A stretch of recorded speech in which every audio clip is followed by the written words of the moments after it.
আল্লাহ বলছেন সূরা বাকারা আয়াত নাম্বার 85, তোমরা কোরআনের কিছু অংশ মানবে আর কিছু অংশ মানবে না, তোমাদের জন্য প্রস্তুত করে রাখা হয়েছে জাহান্নাম। এখন কিছু অংশ মানা মানে কি? আপনি দেখছেন কোরআনে আছে ওয়াজ করতে, আপনি ওয়াজ করতেছেন। কোরআনে আছে হচ্ছে ওই ঈদের নামাজ পড়তে হবে, আপনি ঈদের নামাজ পড়তে যাচ্ছেন। কোরআনে আছে ওই জানাজার সালাত, জানাজার নামাজ আদায় করতে হবে, আপনি জানাজার নামাজে চলে যাচ্ছেন। কিন্তু ওই কোরআনে আবার আছে যে কেউ যদি চুরি করে তাহলে তুমি তার হাত কেটে দাও। ওই কোরআনে আছে হত্যার বদলে হত্যা, এইটাই ফায়সালা।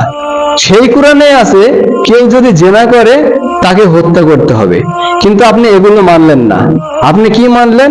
ওই যেটা আপনার পছন্দ হইলো, হচ্ছে জানাজার সালাত আদায় করা পছন্দ হয়েছে, আপনি ওইটা মানলেন।